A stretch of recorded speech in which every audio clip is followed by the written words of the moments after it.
Hi, Jackie Perez. I'm the Wellness Director here at the Y. Just going over today CPR skills, specifically compression-only CPR. So we do classes here that certify people in CPR first aid and AED.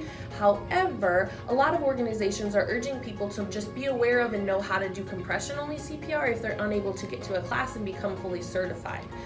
So compression-only CPR just teaches people the purpose of compressions, how to do it correctly in case they're ever around a loved one who is in cardiac arrest and they have to step in and help.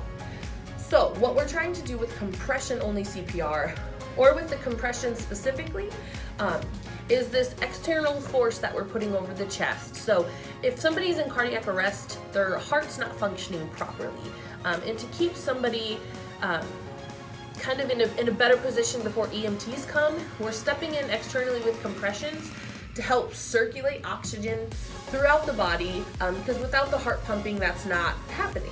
So we're stepping in externally to try and keep oxygen circulating to the organs, to keep them going until EMTs come and can give further care. So that's kind of the purpose of it.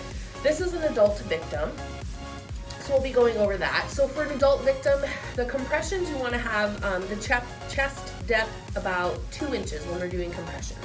So you want to make sure the chest goes in about 2 inches.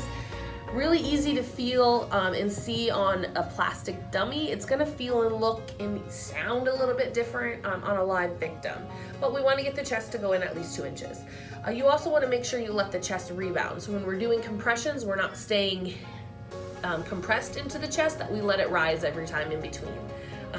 For compression-only CPR, you don't have to worry about how many you're doing, because the assessments, the rescue breathing, none of that is a part of it, because we're just having you do compression only. So you just keep those compressions going. You can always stop if you get too tired, if it becomes unsafe for you, somebody steps in to help, EMTs arrive. There's a bunch of different reasons why you would need to stop or have to stop, but if you can, just keep the compressions going. So we talked about the depth, 2 inches. The speed is about 100 beats per minute. So kind of hard to think about. We often reference songs. So one popular song that we often reference in CPR is the Staying Alive song by the Bee Gees. So if you hum that tune in your head, that song plays at 100 beats per minute.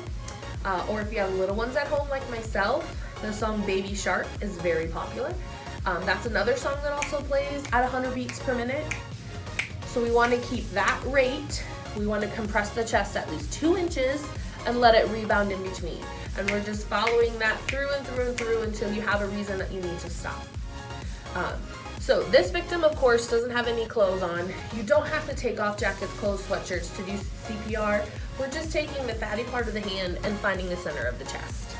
And as you can see, this victim is on this floor, which is firm, flat, hard surface. You can't get 2 inches depth in a chest compression if somebody's on a soft bed or a couch. So if they're on a surface where you're not going to be able to get the chest compressed the way you need it to be, then you're going to have to find them a way to get to a firm, flat surface, like this floor. So now I'm just going to show you quick what it would look like from a couple different angles. Fatty part of the chest, or fatty part of the hand to the center of the chest.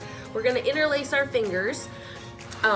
When we're doing chest compressions, there's no movement. So from the wrist to the elbow to the shoulder, that's all going to be stiff. All the motion is going to come from our hips. So center part, interlace.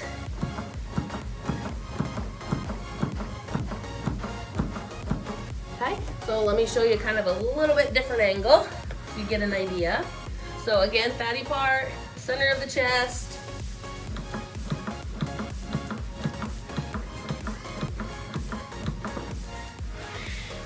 Right, so that's a very quick overview of compression-only CPR. So remember, you need to have a firm, flat surface, right? We're going to try and go at least 2 inches on an adult, 100 beats per minute. So think Staying Alive, think Baby Shark. That's about how fast.